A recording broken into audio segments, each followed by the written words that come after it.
Visit ಮಾಡಿದ್ರಿ ಏನು ಹೌದು, ಇದು ಮೀಡಿಯಾನಲ್ಲಿ ಏನು ಬಂದಿದೆ, ಇಲ್ಲಿ ರಾತ್ರಿ ಡ್ರಗ್ಸ್ ಮತ್ತು ಮೊಬೈಲ್ ಹಾಕಿದ್ದಾರೆ ಅಂತ, ಅದರ ಬಗ್ಗೆನೇ ವಿಚಾರಣೆ ಮಾಡೋಕ್ಕೆ ಇಲ್ಲಿ ಬಂದಿದೆ. ಆ ವಿಡಿಯೋ ಡೇಟ್ ಟೈಮ್ ಏನಿದೆ ಅದು ಇವರಿಗೆ ನಮ್ಮ ಇಂಡಸ್ಟ್ರಿಯಲ್ ಸೆಕ್ಯೂರಿಟಿ ಫೋರ್ಸ್ ಔಟರ್ ವೆರಿಫೈದು ಏನು ವಿಡಿಯೋ ಮೇಂಟೈನ್ ಮಾಡ್ತಾಯಿದ್ರೆ ಅಲ್ಲಿ ನಾವು ಚೆಕ್ ಮಾಡ್ತಾ ಇದ್ದೀವಿ. ಇನ್ನೂ ನಮಗೆ ಅಧಿಕೃತ ಅದರ ಬಗ್ಗೆ ಕಂಪ್ಲೇಂಟ್ ಬಂದಿಲ್ಲ. ಅದು ಬಂದರೆ ನಾವು ತನಿಖೆ ಮಾಡ್ತೀವಿ. ಬರೋ ದಿನಗಳಲ್ಲಿ ಇಲ್ಲಿ ಹೆಚ್ಚಿನ ಪ್ಯಾಟ್ರೋಲಿಂಗ್ ಮಾಡಿಕೊಂಡು ಈ ಥರ ಘಟನೆ ಆಗಬಾರ್ದು, ಅದು ನಾವು ನೋಡ್ಕೋತೀವಿ. ಸರ್ 3 CC ಕ್ಯಾಮ್ರಾ ವಿಜುವಲ್ ಇದೆ ಸರ್ ಅದರಲ್ಲಿ. ಹಾಂ, 3 ಡಿಫ್ರೆಂಟ್ ಇದೆ, ಒಂದೇ ಇಲ್ಲ, 3 ಇದೆ. ಅಂದ್ರೆ ಕೆಲವೊಂದಿಷ್ಟು ನೀವು ಏನ್ ಮಾಡ್ತಾ ಇದ್ರೆ ಹಳೆಯದು ಒಂದು FIR ಮಾಡಿದೀವಿ ಅನ್ನುವಂಥದ್ದನ್ನ ಹೇಳಿ ಈಗಿಂದ ಮುಚ್ಚಾಕುವಂತ ಪ್ರಯತ್ನ ಆಗ್ತಾ ಇದೆ.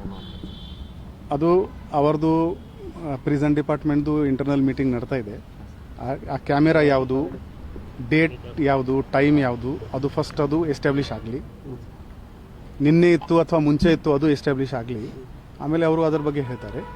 ಸೆಕೆಂಡ್, ಈ ಥರ ಮುಂಚೆ ಕೂಡ ಆಗಿದ್ದಾರೆ, then also it is a cause of concern. ನಾವಿಲ್ಲಿ ಆಲ್ರೆಡಿ ಇಂಡಸ್ಟ್ರಿಯಲ್ ಸೆಕ್ಯೂರಿಟಿ ಫೋರ್ಸ್ದು ಸೆಕ್ಯೂರಿಟಿ ಇದೆ. ನಮ್ಮದು ರೂರಲ್ ಲಿಮಿಟ್ದು ಪ್ಯಾಟ್ರೋಲಿಂಗ್ ವಗೇರೆ ಏನಿದೆ ಅಲ್ಲಿ ನಾವು ಹೆಚ್ಚಿನ ಮಾಡ್ತೀವಿ. ನಿನ್ನೆ 4 ಮೊಬೈಲ್ ಏನೋ ಸಿಕ್ಕಿದಾವ ಅದು FIR ಆಲ್ರೆಡಿ ಆಗೋಗಿದೆ. ಸಿಕ್ಕಿದಾವ ಸರ್ 4 ಮೊಬೈಲ್ ಒಳಗಡೆ ಜೈಲಲ್ಲಿ ಏನಾದ್ರು? ಇದು ಘಟನೆ ಬಗ್ಗೆ ಇಲ್ಲ, ಅದು ಹಳೆ ಕೇಸ್. ಅದೇ ಒಟ್ಟಿನಲ್ಲಿ 4 ಮೊಬೈಲ್ ಸಿಕ್ಕಿದಾವೆ ಅನ್ನೋಂಥದ್ದು. ಅದು ಅವರಿಂದ ನನಗೆ ಆಫಿಷಿಯಲಿ ಬರಬೇಕು. ಸರ್ ಈಗ ಒಂದು ಔಟರ್ ಪೆರಿಫೆರಿ ಸೆಕ್ಯೂರಿಟಿ ಫೇಲ್ಯೂರ್ ಕಾಣ್ತಾ ಇದೆ. ಯಾಕಂದ್ರೆ ಡಿಫರೆಂಟ್ ಲೊಕೇಶನ್ಸ್ ಬಂದು ಹೋಗದ ನಂತರ KSISF is managing the outer periphery security, ಅವ್ರ ಫೇಲ್ಯೂರ್ ಇದರಲ್ಲಿ ಪ್ರೈಮ್ ಆಫೀಸ್ ಕಾಣ್ತಾ ಇದೆ. ಅದು ನಾನು ಕಮೆಂಟ್ ಮಾಡಲ್ಲ.